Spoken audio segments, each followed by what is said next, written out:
হত্যা না, বিভিন্ন হত্যাকারীরা তাদের একটা পালিয়ে যাবার অভয় আশ্রম ছিল, আশ্রয় কেন্দ্র আশ্রয় কেন্দ্র। মানুষ বলতো ভারত, আমরাও বলতাম তাই না, যে বাংলাদেশ থেকে একটা দুর্ঘটনা ঘটিয়ে করে ভারতের থেকে যে তাকে গ্রেফতার করা হলো, ওসমান হাদি হত্যার আসামি ফয়সাল, মনে হয় খুব তার নাম, ফয়সাল, তাহলে কি সন্ত্রাসীরা একটা বার্তা পেল না যে আসলে আশ্রয় কেন্দ্রগুলো একে একে ভেঙে যাচ্ছে? বাংলাদেশে থাকলে তো বাংলাদেশের পুলিশ প্রশাসন, ডিবি, গোয়েন্দা বাহিনী তাকে তখন বলা হয়েছিল ভারতে পালিয়ে। এখন ভারত তাৎক্ষণিকভাবে বলেছে যে আমাদের এখানে নেই। আমরা হলেও তাই বলতাম, আমরা খুঁজে পেলে, তাই না? প্রথমেই তো র স্টেটমেন্ট এগুলোই তো হয়। আপনি যখন অফিসিয়ালি বলবেন, নানান অনুসন্ধান চালিয়ে তারপরে তো বলবেন, কিন্তু আলটিমেটলি আমি যেটা বলতে চাচ্ছি, ভারত থেকে ধরা পড়েছে তারা বনগা এলাকা। তাইলে আমাদের দেশে যে সমস্ত সন্ত্রাসীরা এখন ওত পেতে বসে আছে, যে বিভিন্ন সন্ত্রাসী কার্যক্রম করে টুপ করে ভারতে চলে যাব, এখানে গেলেও যে আশ্রয় পাওয়া যাবে না, তার একটা মেসেজ এটা হচ্ছে। এবং এটা যদি সাস্টেইন করে এই মেসেজ, যেমন ওসমান হাদি হত্যার আসামিকে ভারত থেকে গ্রেপ্তার করা হচ্ছে এবং এটা আমরা জানতে পারি। এখন আমরা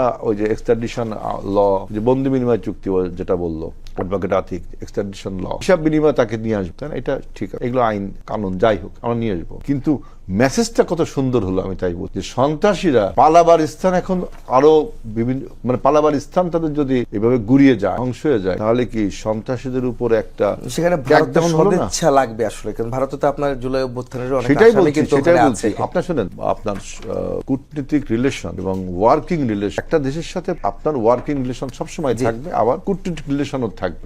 কিন্তু এই মেসেজটা তো খুব গুরুত্বপূর্ণ যে শেষ পর্যন্ত ভারতে তাদের পাওয়া গেছে, তার মানে ভারত সরকার তাকে ধরেছে। তো এখন আবার এরকম যদি সদিচ্ছাগুলো থাকে যে বাংলাদেশ থেকে কোনো সন্ত্রাসী পালিয়ে তাদের ওখানে যেতে পারবে না, আশ্রয় পাবে না, তাহলে কি হচ্ছে, সন্ত্রাসীরা একটু ভয় পেয়ে আসবে, অনেক কমে আসবে। এই মেসেজটাকে যেন আমরা ইনক্রিজ করতে